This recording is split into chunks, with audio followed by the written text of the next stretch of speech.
Yeah, let's keep going here on what was a championship Saturday.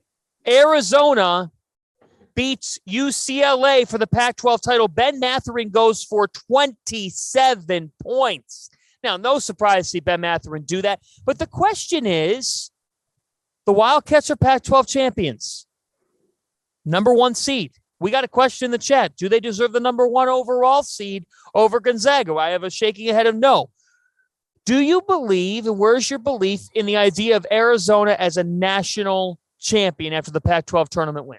I think that they very much deserve to be a number 1 seed. I think that they're locked in. They're probably the 2nd overall seed, I would say. So that means they're going to San Antonio, which is not going to be a bad place for them to end up.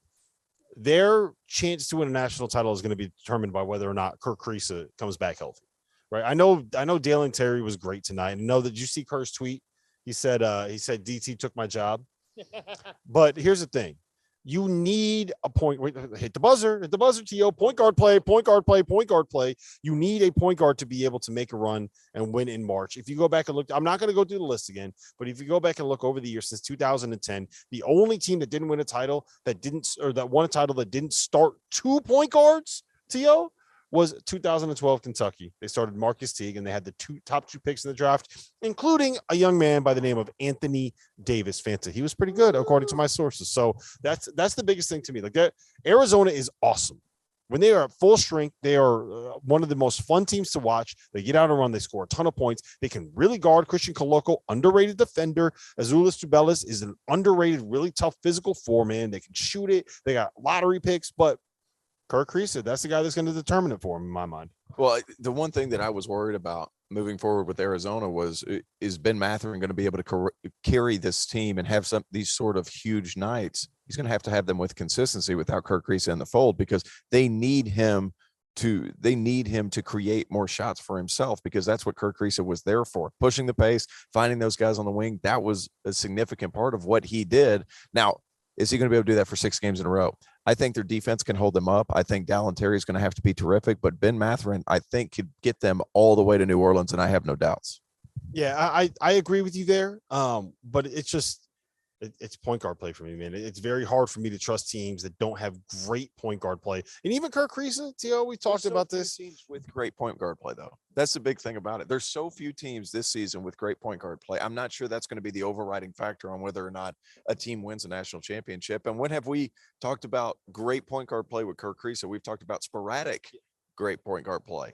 But we've also talked about great point guard play sporadically with Andre Curbelo. He's not great all the time either. Well, I would not put Illinois in the same conversation as I would put Arizona. One last thing, one point I want to make is I do think, let's say that Kerr is able to come back, play a couple minutes next weekend, get back to 100% for the Sweet 16. I think that this could actually help them, because they're getting some reps playing without Kirk Kriisa, and they're learning how to do things when they don't have him out there, which means on the nights when he's shooting 0 for 9, and he's going full Kerr. No, you never want to see someone go full Kerr, right? So when he has the off nights, then I think this is the kind of thing where it's like, okay, well, we'll put him on the bench, we'll bring DT in, and we'll let him go. Here's the thing that you have to love about Arizona, and this is going to happen in the NCAA tournament too, because when you do it this well, it's not just going to suddenly go away. When you're a team that leads the country in assists at over 20 per game, and in 70% of your games this season, you've hit 20 assists, that is absurd. That's absurd. They make a 20 assist game look like nothing. And as much as we talk about turnovers, and look, they've run into turnover issues, and we'll see if Dalen Terry can be able to carry this into the NCAA tournament. You have a transcendent player in Ben Mathurin who defines versatility. Christian Koloko is big time for this group, and they share the basketball as well as anybody in the country. So they share the ball well. They have length. They have a dynamic 3-level score.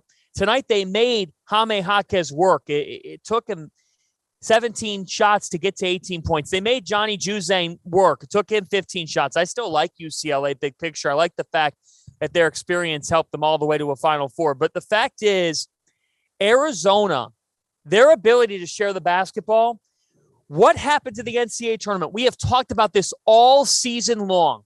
When you go up against a set defense in the NCAA tournament, can you be able to move the ball for productive shots? Look, do the Wildcats have a turnover issue at times? Yes, they do. but they make up for it with how much they share the basketball. Yeah, I agree with you there. And the bottom line is this: their ceiling, when they play their best, the best Arizona that you get. Probably the second best ceiling in college basketball. The first best ceiling in college basketball played tonight, and we didn't see their ceiling. Yes, I thought their ceiling, if they're all connected, playing well, their talent level, their ceiling is great. They're not going to get to their ceiling because they haven't improved, and it's not the player's fault. Oh, did you guys hear that?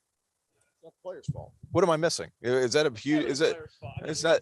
22-year-old kid. No, it's not the player's fault. They just haven't. What are they doing differently than what they did at the very first game of the season? They're not doing anything different. Now other teams are starting to figure out what Duke does. Pull Mark Williams away from the basket. He's not sliding very well right now. That's a big thing. But Duke's ceiling is better than anybody's in the country. They're not going to hit their ceiling because they're not able to. No, athleticism is an issue with Drew Timme. I'm just throwing that out there. The only thing that I would say to that is without the middleman. We're going, guys. This is what we do. We fight through. We roll with the punches. We fight through the tech issues. It's fitting that we're in Brooklyn because all we need is one mic. That's it. You guys don't get that reference. No, you don't. Hopefully, people listening will get that reference. But yeah, look, I just think that when Arizona plays their best, they can beat anybody in college basketball. I think the same thing can be said with Duke. I think the same thing can be said with Gonzaga, and I think that's why this tournament is going to be so much fun. How many teams can beat anybody on any given night?